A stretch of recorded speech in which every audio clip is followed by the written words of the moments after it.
আমি একটা অন্য কথা বলতে গেছিলাম, তোমাদের বলতে গিয়ে ভালো লাগে না, একটু বন্ধুর সাথে আড্ডা মেরে নি, দেখে নি কে আছে আমার পরের গার্লফ্রেন্ড, আমার পরের বন্ধু কে আছো বন্ধু।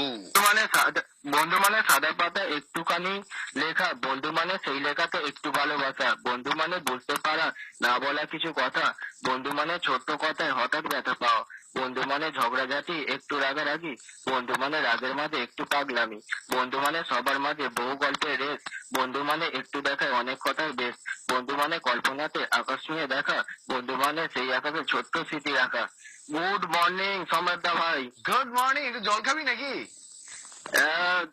ঠান্ডা জল হবে নাকি না গরম? না রুম টেম্পারেচার? আচ্ছা, সেটা আমি পরে ব্যবস্থা করছি তোর জন্য, ঠান্ডা গরম, হাফ ঠান্ডা, অর্ধেক গরম, সব রকমের জলের ব্যবস্থা আছে। ওকে, কিন্তু কার সাথে কথা বলছি? Good morning.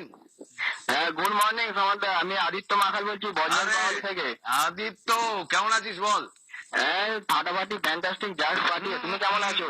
ফাটাফাটি ফ্যান্টাস্টিক এইসব থাকলে হবে না, যা থাকবি ধুম মিউজিক বাংলা। হ্যাঁ ওই তো ধুম মিউজিক বাংলাই তো জাস্ট ফাটিয়ে। একদম। ওকে, আর ফাটাস না, এখন যেটা হবে সেটা হচ্ছে তুই আমায় বল, গতকাল রথের দড়ি টেনেছিস?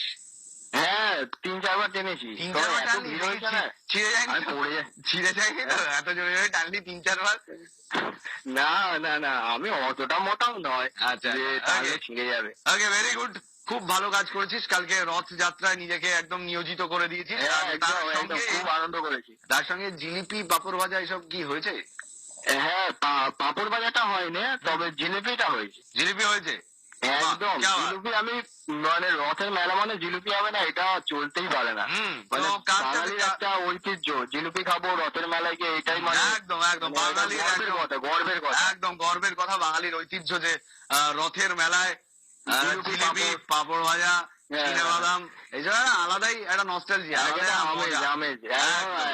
আগের যুগে চলে যাচ্ছি এরকম ব্যাপার। না না, বেশি আগে যাস না, বেশি পিছিয়ে যাস না, দেখা গেল তুই একদম সেই রামের সময় চলে গেলি, কি শ্রীকৃষ্ণের সঙ্গে ঘুরে বেড়াচ্ছিস আর ভাবছিস যে না না, ও রাম, এবারে রাম মানে আবির্ভাব হবে না, এবারে আবির্ভাব হলে ডন আবির্ভাব হবে। কি হবে? ডন ডন ডন। আচ্ছা, বুঝতে পেরেছি। ওকে, ভেরি গুড। ডনের সঙ্গে হাত মেলাবো। ডনের সাথে হাত মেলাবি? বাদশাহ আর ডনের সঙ্গে তো হাত মিলিয়েছিলি একবার। হ্যাঁ একদম, ওই জন্যই তো বলছি আবার ডন আসবে। একদম, ডন তো অলরেডি চলে এসেছে, বস হয়ে ফিরেছে ডন। হ্যাঁ দাদা ভাই বস 2 দেখলাম, হেভি হেভি লেগেছে। Heavy heavy. হালকা করে সিটি ফিটি মেরেছিস হলে?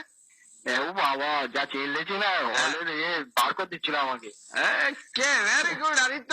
আর সময় দা সিওসিডি ওকে একটা পুলিশ অফিসারের অভিনয় করেছে দেখলাম। হ্যাঁ, সিওসি একটা পুলিশ অফিসারের ক্যারেক্টার করেছে ওখানে। হ্যাঁ দেখলাম, আমি হঠাৎ চমকে গেছি। ঠিক আছে, হ্যাঁ এটা দেখতে চেয়ার থেকে পড়ে যাচ্ছিস না, হঠাৎ চমকে চেয়ার থেকে পড়ে গেলি, এরকম হয়নি তো? মানে সবে সিটিটা মারছে দেখি না সিওসিডি, তবে সিটিটা মারতে যাবি তখনই হলি না, যা স্ক্রিনের ভেতর সিওসিডি ধর, যদি কিছু মনে করে মারবো না এক্ষুনি করে নিয়ে চলে যাবে। আচ্ছা আচ্ছা, ঠিক আছে। ওকে, তুই তোর সিটি কন্ট্রোল কর, আর আমরা যেটা করবো সেটা হচ্ছে তোর পছন্দের একটা গান প্লে করবো। তুই কোন গানটা শুনতে চাস বল? হ্যাঁ দাদা ভাই আমাকে 10 নম্বর গানটা শুনিয়ে দেবো। এই গানটা তোমাকে আর ধুমের এই মাত্র যারা সকল দর্শক দেখছে তাদের সবাইকে ডেডিকেট আর ঋতুপর্ণাকে করবি না? হ্যাঁ অবশ্যই, ঋতুপর্ণা দি। ঋতু না, ঋতু নয়, ওর নাম ঋতুপর্ণা।